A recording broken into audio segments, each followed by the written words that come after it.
Today's episode is Boost Your Motivation, Effective Strategies for Ear Training. We're going to talk about some tips, techniques, and practical tools that you can use to help boost your motivation. I know that this is a factor that influences a lot of musicians and ear training enthusiasts. It influences their ability to progress in a course. So I want to talk about some techniques that have worked for me and have worked for many of my students over the years to really tune in and develop this consistent approach to ear training that will give you results that you will absolutely love. Welcome to the UreMusic Mentor podcast. I'm Kevin Ure, and I'm here to train your ear. I'm an author of several textbooks on music composition, ear training, and music theory. I've served as a music theory professor and currently run the composer studio over at UreMusic.com. I aim to make music education accessible and provide deeper insights into the nature of music. Please like, subscribe, and find us on YouTube and your favorite podcast platform. The first point I'm going to make, you want to focus on basics to avoid mistakes. That is really important for developing the ear. If you are making too many mistakes, then your ear is suffering. It's even getting damaged a little bit because you are introducing possibilities. Every time that you sing a perfect fourth incorrectly, you're telling your brain, this is a possibility for the perfect fourth. And it will repeat that error, usually when you're nervous or when you're under pressure. So it's very important to start with exercises that are simple enough that you can complete without making mistakes. And I even encourage you to start with exercises that you don't make many mistakes on. In my flawless course, the way that I approach it is I have a mixture of very simple exercises which a lot of people can complete with perfection. That's important. You have to be able to complete certain exercises with perfection, okay? Don't dismiss easy exercises. Those are the exercises that are going to keep you moving forward. And then there are also, in my flawless course, exercises that will challenge you. I've heard some people say what they thought was impossible became possible. That is the experience you'll have when you integrate simple exercises that are easy to complete and that you can feel good about completing because they're just so easy, and difficult exercises that are challenging but not impossible to complete. With a little bit of daily practice, a week, 2 weeks, 3 weeks, you'll eventually be able to master those more challenging skills. So this is one of the ways that you keep your motivation up, by seeing progress. So I encourage you, with whatever applications, ear training programs you use, make sure they're not beyond your level. My flawless course could potentially be beyond your level. If you have no understanding of music theory at all, you don't even know what a note is, then yeah, it's going to be very difficult for you to take my flawless course. But there are other courses out there, including on my YouTube channel and elsewhere, where you can learn the basics of music notation, you can get a little background about the mechanics of music, and then you'll be in a better position to succeed. But the important thing here is just try and get one thing just a little bit better each day, and take pride in those small accomplishments. Be thrilled every time you just show up. If you just show up to complete an ear training session, reward yourself. That is an accomplishment. That is a great thing that you just did for yourself. So it's really important that you emphasize this idea that you start simple so you can avoid most mistakes, not all, you're going to make mistakes, and so that you can feel good about continuing your ear training journey.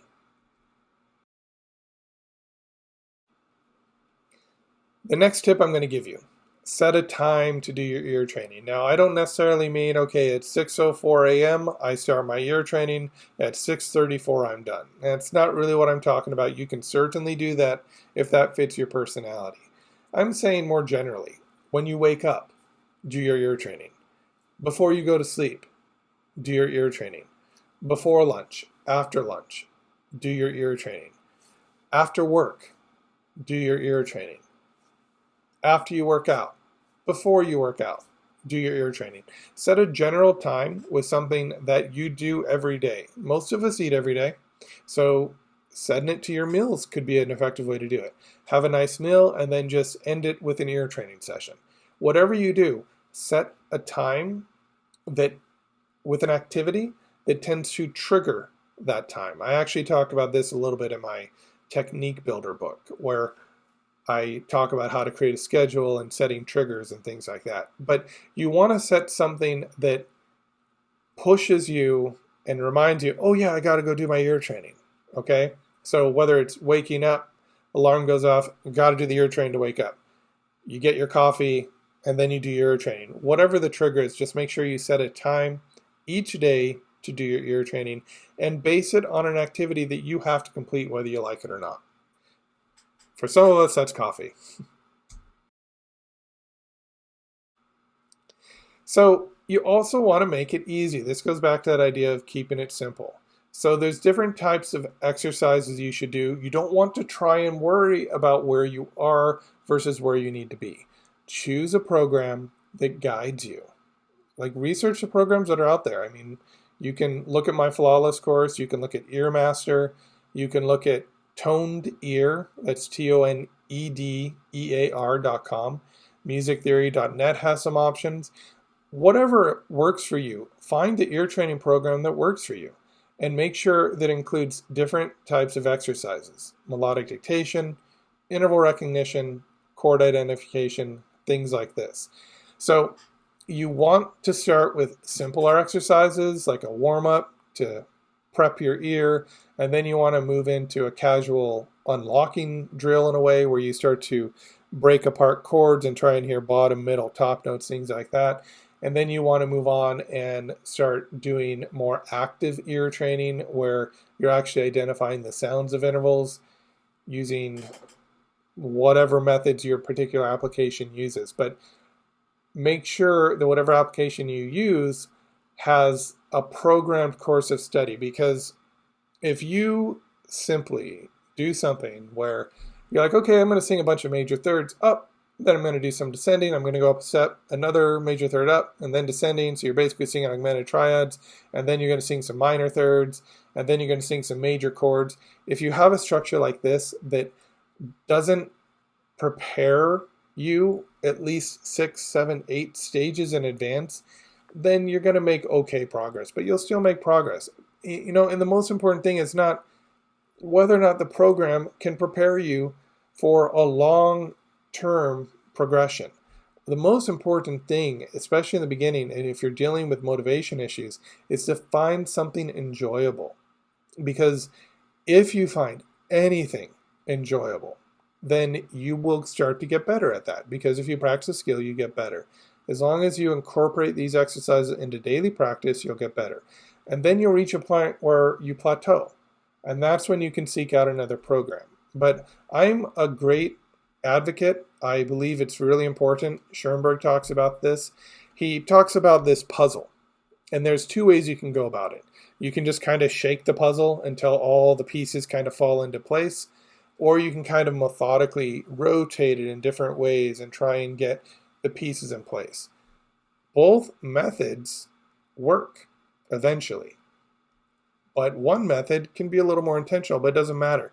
Because his point is that work, progress, moving towards a goal, that's the most important thing. As long as you're working daily, you'll see the results you want. So just find something that's enjoyable. And when you're ready, maybe you'll look for something that provides a more integrated approach that actually thinks about the future and thinks like 5, 6, 7, 8 steps ahead of where you are. I believe that if you're going to take private lessons, which is another option, you want somebody who has the experience and the knowledge to be able to be at least 3 or 4 levels beyond where you are. Because otherwise, they're learning with you. You don't want that. You don't want somebody learning with you. You want somebody that's been where you are, knows where the course is going, and knows how to get you there. So find a course that you love. That's what I recommend. Use technology, use your calendar to remind you, hey, have you done your ear train today? And then just have something where you can tick it off. Sometimes just ticking off something that you completed is really motivational. It'll help you stay on track and stay motivated. Get sort of like a whiteboard and hang it in your room and say, hey, with a calendar on it, mark off each day that you've done your ear training. Things like that can be really rewarding, and then you can actually see every day when you wake up, oh yeah, I got to do my ear training and I did it yesterday. I'm so cool. That's so amazing to me. So, just have something that keeps you accountable, okay? Something where you can say, hey, I've done really well this month. I only missed 2 days. That's not too bad. And that's another thing. Don't get down on yourself if you miss a day. Just go right back into it. Or if you missed your time, don't say, well, I already missed my morning time. It's too late. Not going to do ear training today. Stay up an extra half hour and do your ear training. You'll feel better in the long run.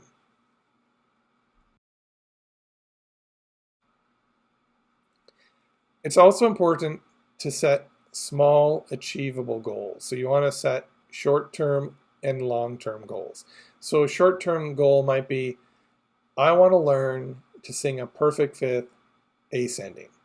A long-term goal could be, I want to be able to hear a perfect fifth in a piece of music while it's playing. I want to be able to pick out perfect fifths, things like that.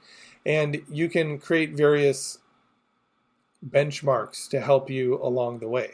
But writing down your goals and setting small achievable goals, or choosing a program that does this for you, is a really good way to show you how far you've come. When we teach in a university, we like to use assessments. We like to give students assessments at the beginning, middle, and end of a semester. They know them as introductory, kind of like what do you know tests, midterm, and final. But for professors, they are assessments. They let us know how our class did that semester. In midterms, we can make adjustments based on how the class is doing. If we say, hey, this class isn't doing as well as some of my previous semesters, what am I doing wrong? Or what is it about the setup of the class, or what's going on in the actual classroom setting that's preventing them from learning this semester? And we can make adjustments. You can do the same thing. Set up monthly tests. If you need a lot of motivation, set up like a bi-weekly test. Find something that you're having difficulty doing, and then test yourself on it. Maybe even record yourself. And then after 2 weeks, try that same activity again. See if you've improved. If you set these small, attainable goals and you see that you're improving, that can really help motivate you to stay on track. Partnerships are great. Join online forums. Join a local music group. Just because you are not a professional musician, or maybe you are, in which case, that's great too, it doesn't mean there's nowhere for you to perform, even if you're just starting out. Look for online forums you can participate in. Look for local music groups who just play music, This can be a great way to form relationships with other musicians and help you stay motivated, because you'll get feedback. People will see that you're improving, and that'll be a motivating thing for you as well. There are immense benefits to learning with others and sharing your experiences. It makes you realize that you're not alone. It makes you realize that your experiences are normal, and you can get feedback and support as you're going through whatever courses you're doing at home, and you can share these courses with people. Stay inspired, okay? So share inspirational stories of what you have actually accomplished. And you can even just share it to yourself. Talk about things that you have done that have made you feel like you are on the right path. I also recommend listening to a variety of music genres to keep things interesting. So test your ear. Don't just develop it. Don't just compose with it. Listen to music. Listen to a piece you've heard before. Listen to it with headphones. Turn off all the lights. And see how your ear training has changed your perception and enjoyment, hopefully, of the music. So I can share one story with you. When I was in college and I was trying to develop my ear, I was listening to various perfect fifths and perfect fourths, and I could not hear the difference between a fifth and a fourth. So I created a playlist where I would hear a perfect fifth and a perfect fourth. I also attempted a relative pitch ear training course by David Lucas Burge, who I actually have talked to recently as well. And his course helped me to a degree. It really opened up my ear to realize that, hey, you can do hard things, and the perfect fourth and the perfect fifth really do have a certain characteristic quality to them. Okay, but I couldn't do it with his tests alone, so I had to create additional materials to help me really develop my ear. But what I learned from him was that you can actually hear the difference between a fourth and a fifth, and it can be so clear that you never make a mistake. And so I was practicing these drills, his drills and some drills that I had created for weeks. And then all of a sudden, one day, I heard a perfect fifth. And it wasn't in the course, it wasn't in any of the drills I created. It was outside, but it was those courses and those drills that really pushed me to this point. And I realized, oh, that's a perfect fifth. And then I went back and I tried one of these drills that I had created where it's alternating between the fifth and the fourth. And all of a sudden I realized, oh, I can hear these intervals very clearly. How did I ever confuse them before? And then I went back to the David Lucas Burge course and I tried that again. And I was able to pass all of his perfect fifth and perfect fourth drills without issue. Now, I think it's a really great course. I think he's brilliant. I just think that it's for more talented musicians. I mean, he really breaks it down as much as he can. But the problem with the course is I find that it misses some steps, which for me is important, but millions of other people have taken his course and it's been very successful for them. So that may be an option for you too. You might want to consider that. And for me though, I had an assessment because I took his perfect fourth, perfect fifth. I think he called it a lightning round or something like that. And I wasn't able to pass it. I couldn't even hear the difference between those intervals. So I continued to work on this mastery of the fourth and fifth. And then I came back to it later once I realized, oh, I can hear these intervals. And all of a sudden I could do it.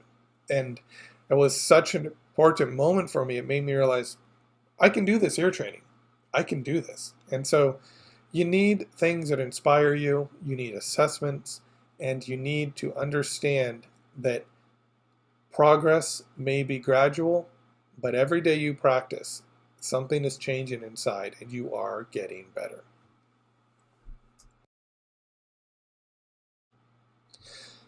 So I would just like to start encouraging you right now as a bit of a recap to start your ear training journey and stay consistent. Whatever program you use, if you find that it's no longer suiting your needs, switch to another one. If you're using EarMaster, David Lucas Burge's course, My Flawless course, Toned Ear, Aurelia, whatever course that you end up using, make sure it fits your style, make sure it works with your schedule, and just stay consistent with it. See it through. Spend at least 3 months on any course that you pick after the initial evaluation period. Of course, go through and evaluate these courses and say, okay, these ones kind of fit my needs.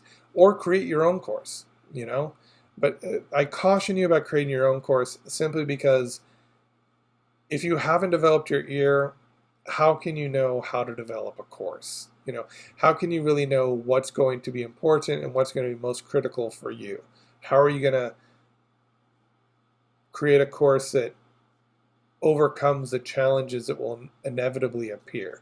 So that's the only reason I encourage you to use something that exists and just stick with it for like 3 months once you've decided on something.